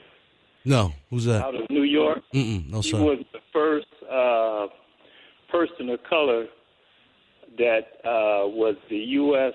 Urban Affairs Director. Okay, he was appointed by former President Barack Obama. Okay, and the reason he was appointed was because of what he did as a council person. They call them borough leaders or something like that in New York, where he, in the 8 years that he was there, he created over $10 billion in economic growth, development. Okay, and so this situation here, you guys act like I say that, like I heard you say it and others say that business rather work with Mike Duggan than Coleman Young. That's not true. Business will work with any mayor. Okay. Because if Mike Duggan died, if you woke up tomorrow and Mike Duggan was dead, do you think business or developers will stop putting their business or trying to create development in Detroit? Absolutely not. No, I don't think that they would stop, but I think that they would find that they have it comes down to who are they most comfortable with as a steward of their city. And I believe that most corporate folks are going to still be more comfortable with Mike Duggan than they would be with Coleman Young. And and again, we can make whatever assumptions we want to make about that on why they're more comfortable with him. But I would think it has more to do with the fact that he was a CEO of DMC, and he has that experience, and he understands what it takes to operate these kind of big budgets, and he understands the challenges, and he understands it a lot more than Coleman Young does. And that's what I'm talking about when I talk about leadership experience. You can't say that, Wayne. Has he been the CEO of a company? Has he ever had to write the checks? Wayne. Has he ever had to write the checks? Wayne, the thing is this. Okay, the man, Senator Young's been in Lansing 10 years. That means nothing to me. That means nothing to me. That just means he's a good politician, a bureaucrat. Well, that's to you. Well, that's to you. What are the receivables? What are the RII? I'm just saying. You said he's been a politician for 10 years. Go ahead. I'll let you finish up. Thank you. Okay. When you look at his colleagues, both sides of the aisle, and they say that the man is a sharp state legislator, a sharp senator. Who said that? You work with him every day for 10 years. Who said that? Who? I've never heard it. Where is that on record that they're saying this guy is sharp? Pull up the Detroit News. I don't have the article in front of me. Pull up the Detroit News. You can Google. Who is the person that said it? I can't remember the name, but it's in the Detroit News. Okay. It's in the Detroit Free Press, and it came out in the last 3.5 weeks. Okay. Okay. All right. Now, they do say that a couple of them say he can go off on a tangent quoting famous quotes, okay, or he can go off on a tangent quoting scripture. But when it comes down to legislation, co-sponsoring legislation, he's a fierce fighter, and he have worked, like I say, with Republicans, with Democrats to get legislation passed for the interests of Detroit and the state of Michigan. If you would have ran for city council, every day. I think if you would have ran for city council, I think I would have said, okay, let's give him a shot. Let's see what he can do. But I don't see him again, because again, city council, when you're comparing what the city council's done, I could live with him comparing himself to one of the city council members. But comparing himself to Duggan on the leadership level is a bit much. Really, Wayne, like I say, Mike Duggan, when you look at his history, where he's been, it's always been a screw-up. Those are facts, Wayne. Okay. You can't say the man is a good leader when at DMC they had to pay $36 million to the federal government. You can't say that he's a good leader when he had to pay money back over $5 million to the state of Michigan about the land bank issue. You can't say Mike Duggan is a I didn't say he's perfect. I didn't say he's perfect. No, I didn't. No. You said he's a leader. He's a leader. I think he's still a leader. Just because you make a mistake or two doesn't make him not a good leader.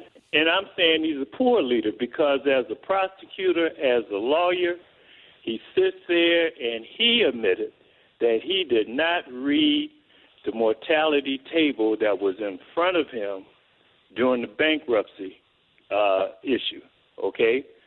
The mortality table was outdated, and that's how Jones Day convinced the judge to render his decision.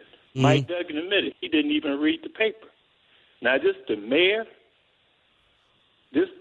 of a city that's in bankruptcy, okay, and he don't even read the material that's put in front of him, and now we're faced with a $491 million deficit because he didn't read the paper, the mortality table. Well, like I said, what I'm gonna say, Reggie, is that I agree he's not a perfect candidate, but he's the better candidate. And so I'm just saying, and all I'm saying, Wayne, is he's a poor leader, but he has connections. Well, that makes to me a leader's connected. A guy that's connected with the best of the best is a leader. To me, that's what a leader is. A leader, guy.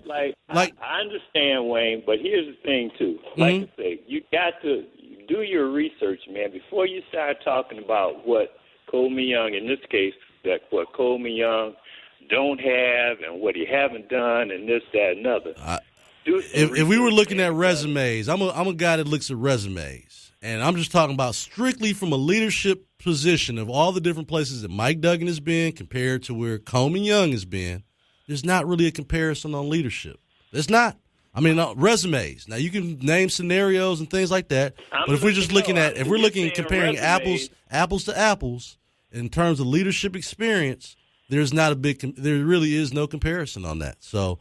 Okay, look at performance, man. Look at performance. Okay, I'm going to check. I'm going to dig deeper into that, and we're going to talk about that some more. We still have plenty of time over the next couple of weeks to really dig into that. And I promise you, Reggie, I'm going to dig deeper into that, and I'm going to look at his Wikipedia and see if I can find me some good stuff to talk about. His office is right next door to mine, so maybe I'll just go down there and talk to him one of these days.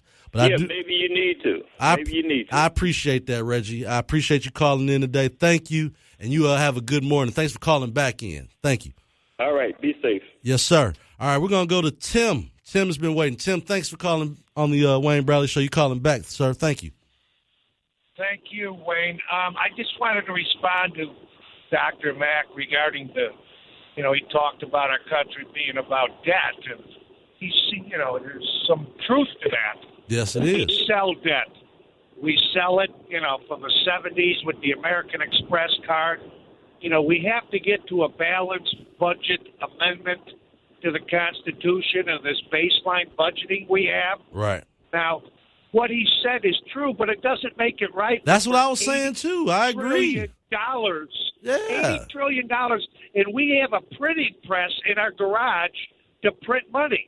There is no way the government should be printing anything without the approval of the American people. It's that simple.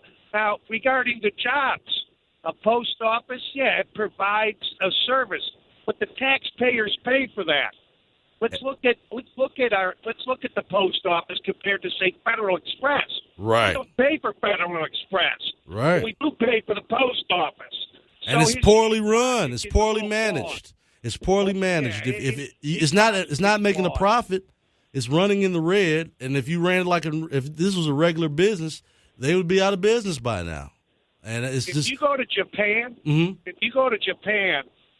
the American person owes about $15,000 of credit card debt, or 15 to 20. If you go to Japan, the individual has $15,000 to $20,000 in the bank. Right. So it's just a way of it's our culture. We've been selling debt. And I agree. And the point I was making with Dr. Maccabow was like, if me and you run up our credit, we can't call Visa and have them raise the debt limit. Don't you wish I'm sure everyone that's listening here, Republican, Democrat, don't you wish if you ran your credit limit up, you've been paying the minimum every month for the last 3 years, you just call and say, you know what, Visa, I'd love for you to I need you to raise my debt limit so I can spend more, because that would be healthy for the economy and healthy for me to be able to spend more. And Visa say, yeah, go ahead. Let's raise it up another $2,000. They wouldn't do it.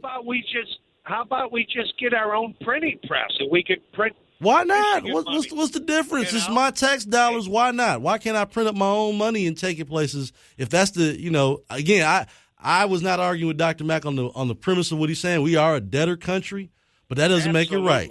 It doesn't make it right, and we used to have a gold standard. We used to have our money backed by something. And so, again, thank you, Tim, for calling in and addressing that issue. Wayne. Thank you, sir. Keep it up. You're doing a great job. I appreciate it. Yeah, to me, again, that's just one of those cultural issues of America because, again, there's a lot of people, unfortunately, that live the way government does and likes to just run up the debt, run up the credit cards to go shopping, make themselves feel better, a little retail therapy. But guess what? You can't call them after you've done that.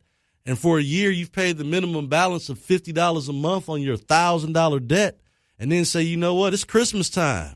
I need another $500 to $1,000. Call Visa and see what they say. I challenge all of my listeners, if you're on to your full max on a credit card, call Visa today and see if they'll raise your debt limit. See what they'll do. All right, we're going to go to a break. You listen to the Wayne Bradley Show on 9:10 a.m., your superstation.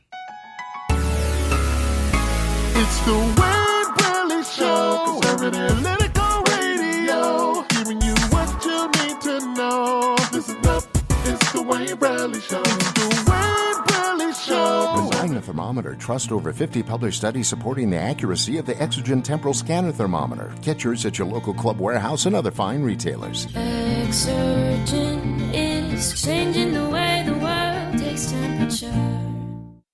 910 AM Superstation, the best, the brightest, and the bravest voices of Detroit. Don't believe me? Just listen.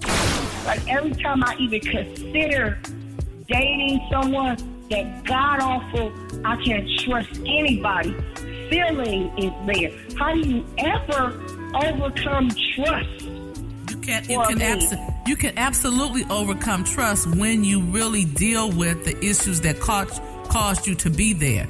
That's why I say to you all the time, I am so proud of you and all the things that you're doing, but you need to sit and be counseled. Period. Because there's some things that you need to heal from. There's some things that you need to really dive into. There's some places that need some addressing. And you're not going to do them on your own. 910 AM Superstation, giving you exactly what you need. 910 AM Superstation. We're bigger and better than ever and growing daily. I'm Dr. Taylor. This is my inaugural show. Just a few things about me. I'm happy to be here to be part of the Superstation team. This program, we want to talk about addiction, which is a really broad subject. It covers a whole lot of things. I ask you to call in if you want to talk to me on the air about anything. We have online Sandra. You have been my mentor for years. I look up to you, and I talk about you all the time to people. I think that what you've done proved to other people that they can do whatever they want to do with their life. And that's helped me get back up to it, because I was an alcoholic at one time. And I've been sober for 12 years on September 15th. 910 AM is the gold standard for talk radio.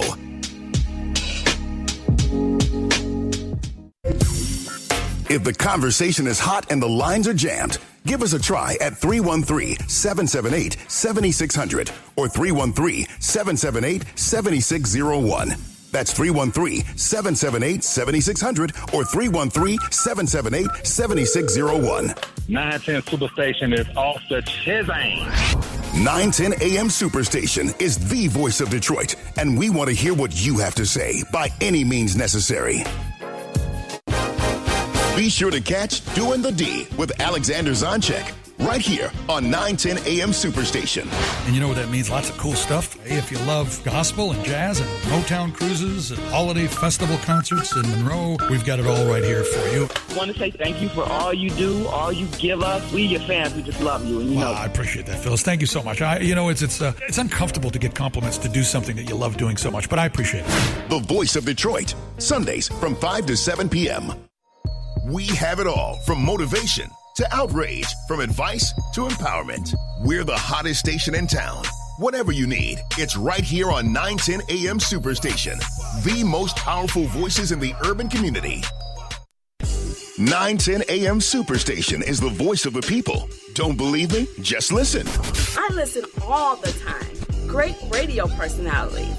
The new mobile site is incredible. With the visual live feed, this is a whole new level for community broadcasting. I'm also very impressed with the Bible section present both in a written and audio format. 910 AM has really stepped it up to a whole new level. Tune in, call in, and don't forget to find us on social media.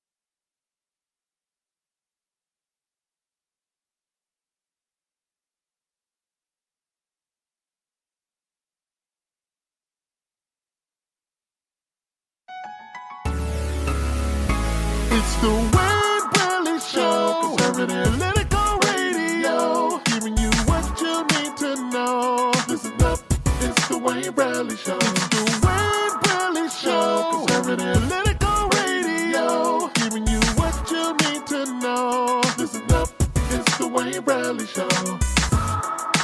That's what it is. It's the Wayne Bradley Show. And welcome back to the Wayne Bradley Show here on 910 AM, your superstation.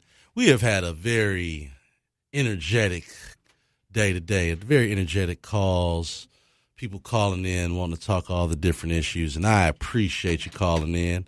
Appreciate everyone giving their insight. Believe it or not, you guys make the show. I enjoy having the debate with all of you. We're going to bring in Eric, who's calling in now. Eric, welcome to the Wayne Bradley Show. Hey, how you doing today? All right, how you doing? I don't understand the whole concept of comparing a business to the government. The government and the businesses are very different. Mm-hmm. So in a business, you have to, it's in the bylaws of a corporation. Mm-hmm.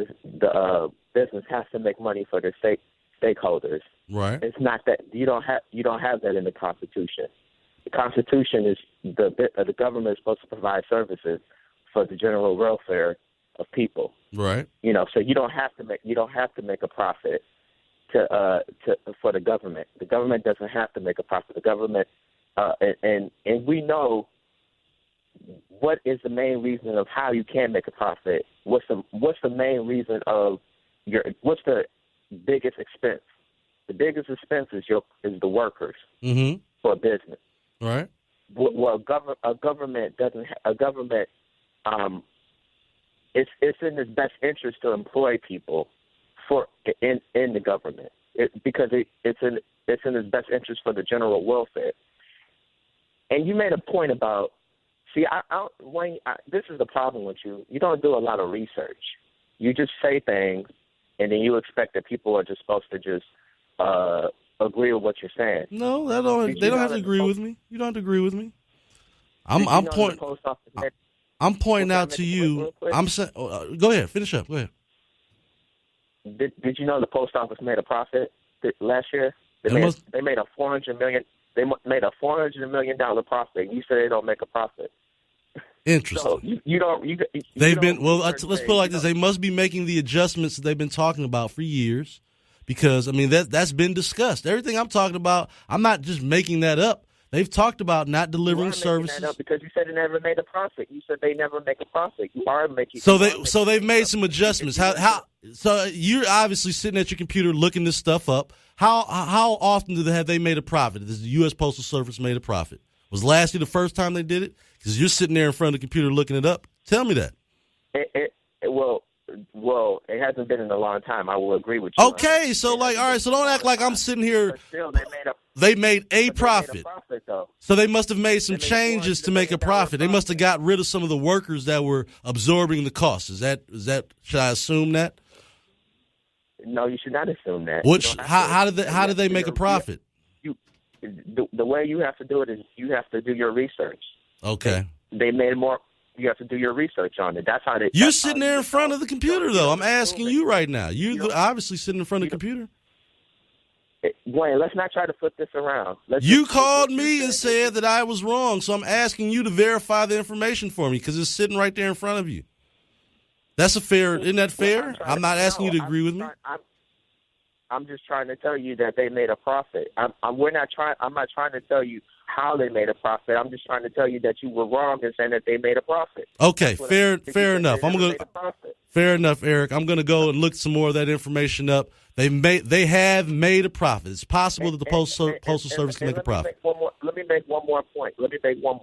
Go ahead, my brother. Just how you said about Mayor Mike Duggan.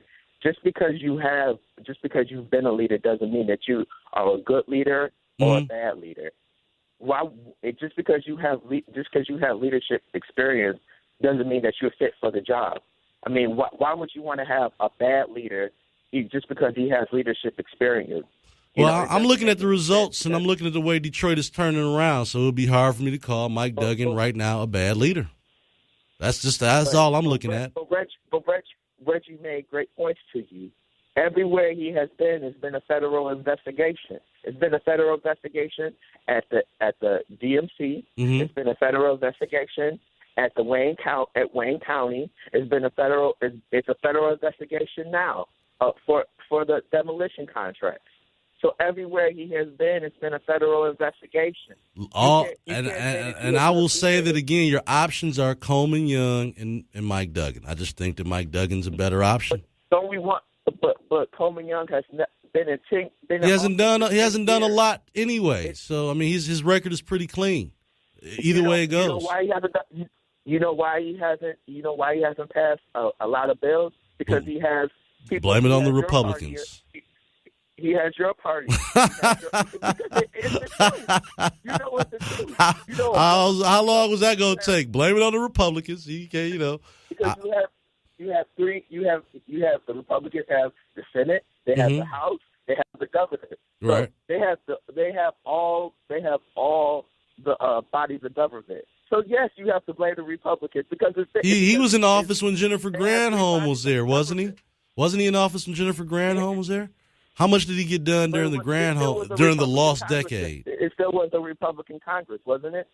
See, that's what I'm saying. Like, you guys, that's why I have such a problem with the Detroit caucus. The Detroit caucus, that's what they do. They don't do anything, and then they come home and blame everything on the Republicans.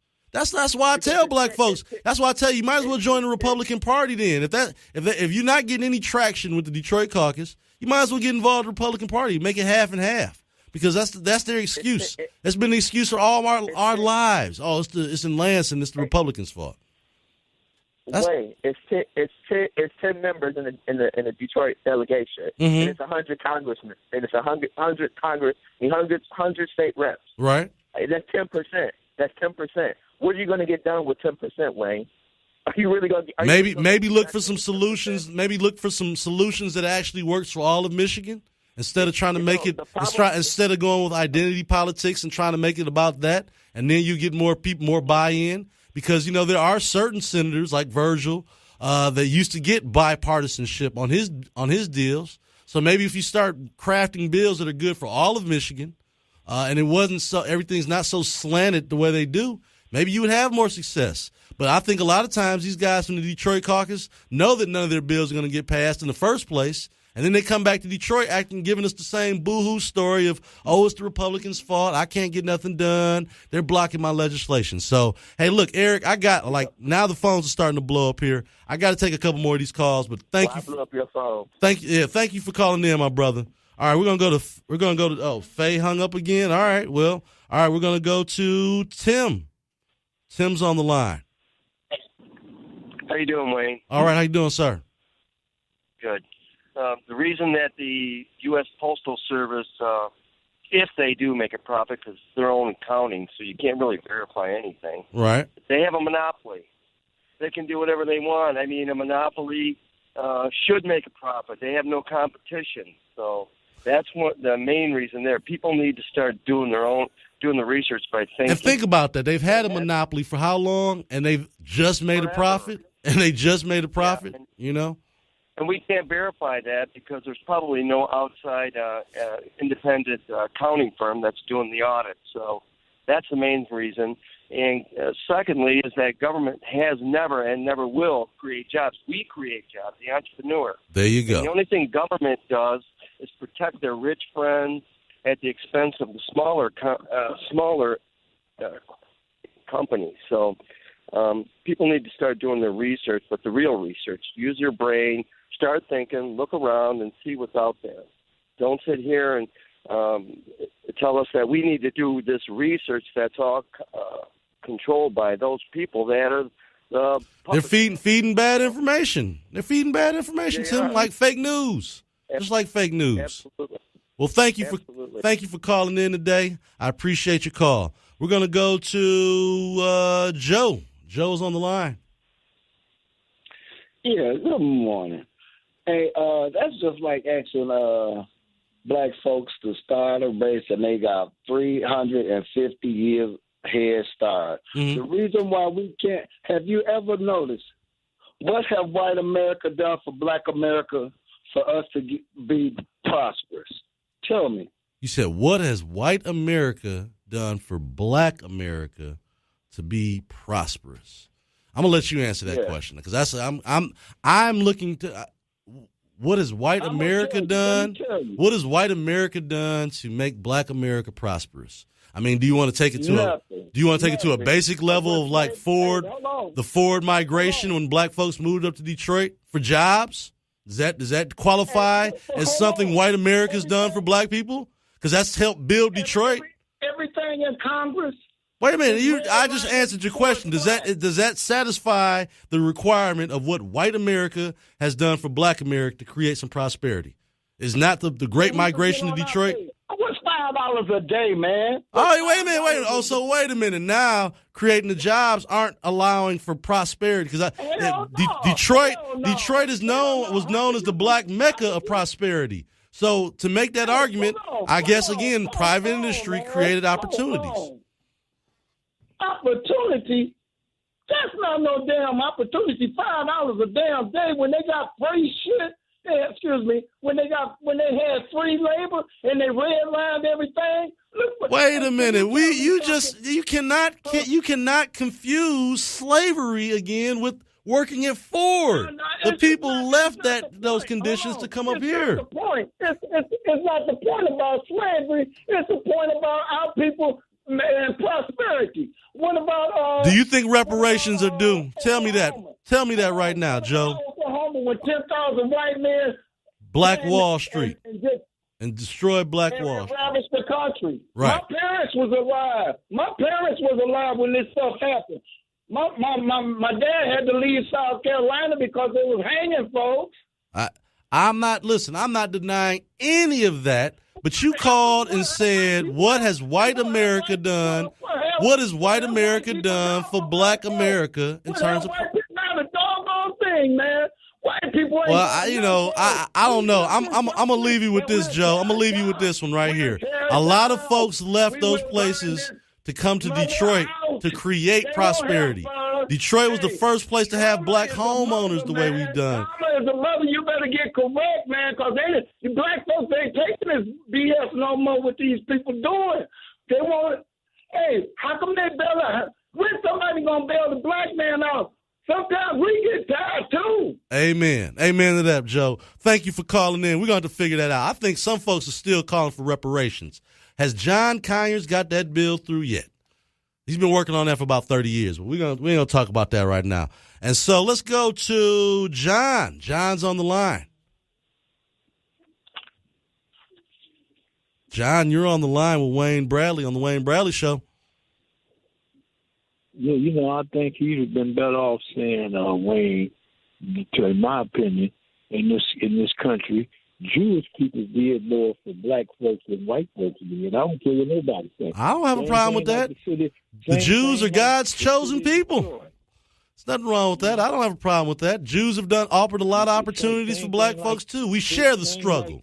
Same thing like the people invading the city in the neighborhood. Now, I don't have no problem with other nationalities coming in, setting up shop in this city, opening up business. I don't have no problems with that. Right. We had the opportunity to do that. But I have a problem of people's coming into the community, bringing their own workforce, and then don't hire the people in the community.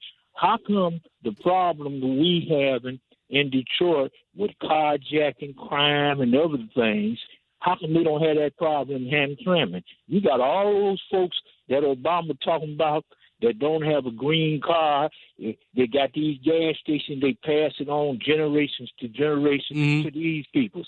They don't. One thing, I don't agree with everything what Obama's saying, but I know I'm anti-black and I'm for my peoples. Them are Rockies and them folks out in Hampton and Dearborn, they don't care nothing about black folks. And they'll rob you in the store, and everything. Talk about you all bad and everything. That I have with these black politicians in this town, they ought to check them how they treat their people. Thank you. Thank you very much, John. I appreciate that. All right, we're going to go to Michael. Michael's on the line here. Hey, good show, sir. I never had a chance to call you before. Oh, thank you for calling in, Michael. I appreciate it. Appreciate you listening in. Hey, I agree with I agree with just about all the hosts, 90%. I just got that was a good call you had yesterday with Reverend Bullock. I never heard his show before either. I was like, wow, if I could hear both of them at the same time, it was a good debate. But, yeah, one of these days I'm gonna have to come back in and debate with my brother Bullock. We're not going to – right now we got so many important issues to deal with, but I definitely at some point me and Bullock are going to have to sit down. We've done it before. We'll do it again. But I appreciate you listening in today, Michael. I just want to tell you that because I forgot what I was going to say. I didn't want to get on your nerves and just start attacking or sound like I'm attacking or anything like that. I'm not attacking anybody. I think you're all good people. All right, thank you. Thank you so much. Oh, now I'm a big boy. I can handle a little attack. I don't mind some of you guys calling in disagreeing with me, but, then, like I said, even my good friend Dr. Mack, when I start talking, I'm going to take it down a notch. I will not over-talk you. I will let you call in and give your opinions, and I'll talk like this. And even though I might challenge you, I will not over-talk you. All right, we got another caller here, David, who's on the line. David, thanks for calling in. Yeah, thanks for taking my call, Wayne. Wayne, I want to thank you for giving that Joe a great example when actually was white people done. Being in Detroit, my grandfather, I just heard them always say, this is why we came here. So, exactly. That's a great example of white people doing some to help black people become prosperous. Now, I, as an entrepreneur, look at it like Ford, in its own way, damaged black entrepreneurs in Detroit. But at the same time, they offered opportunities for brothers coming up from the South with a limited education to come up here and make a good wage to take care of their family.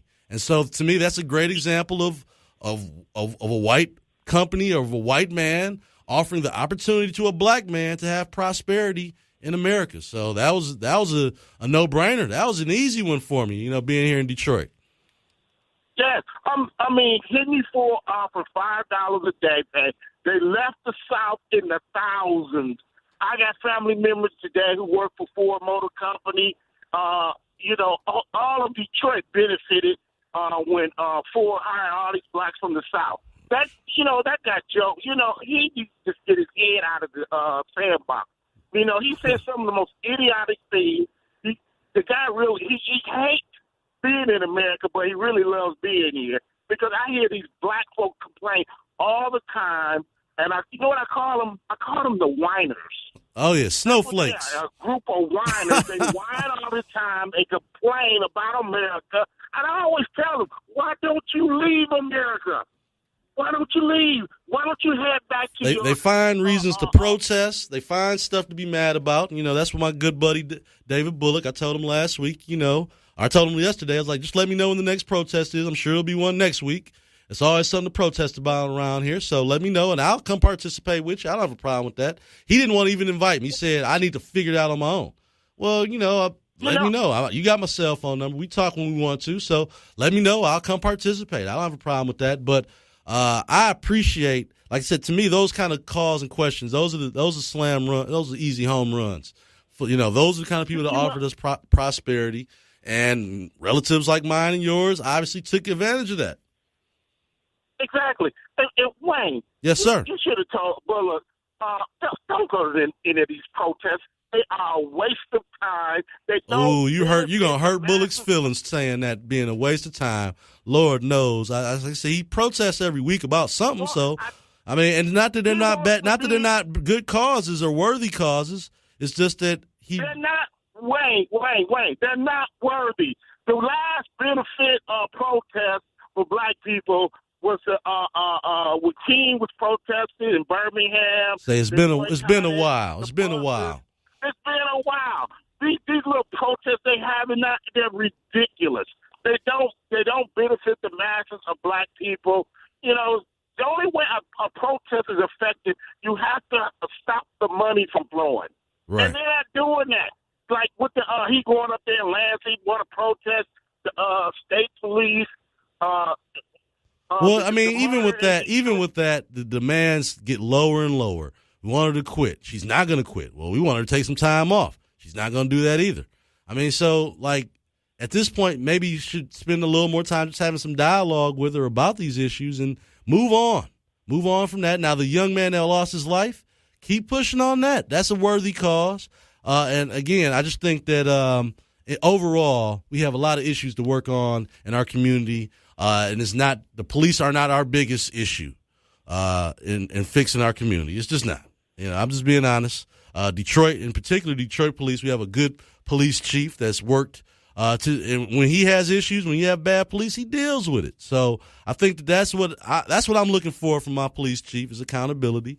I think that Detroit is very lucky to have Chief Craig in Detroit doing what he does. He's one of the best. He's probably the best police chief in the country. So I don't have any problem with saying that. He actually encourages and enables his citizens to actually protect themselves, which is something, again, in most of these urban cities, most of the police chiefs are spreading the same liberal gossip about gun control and how that's going to help solve crime when all that does is soften up good folks to not have to be able to protect themselves. So, you know, I want to thank you, David, for calling in today. I appreciate you calling in and giving that insight, my friend.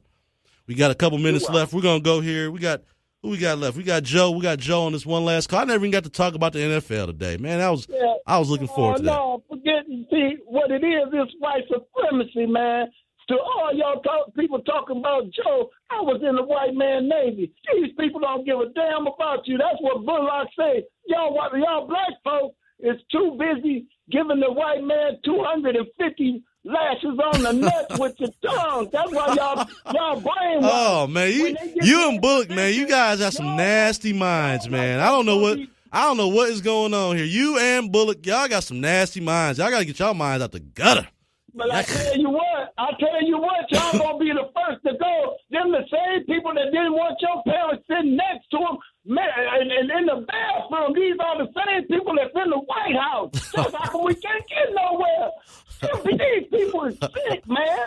Oh man! All right, well, and y'all gonna be the first to go. Watch. All right. Well, thank you, Joe. Thank you for giving me that insight. Man, this has been a fun day. You know what? I knew when I walked in this morning, I was feeling good. I had my stuff ready. I knew that folks were we're gonna have some good debate today. I don't know what it was, but I do appreciate. I'm even standing up right now. I'm not even sitting in my chair. That's how much fun I've had with you guys today. Thank you for calling in to the Wayne Bradley Show today. You guys have made this show today. It's never about me. It's about you guys. And so when I do have people to say, hey, stop over talking me, I'm going to talk like this because I do want to hear what you guys have to say.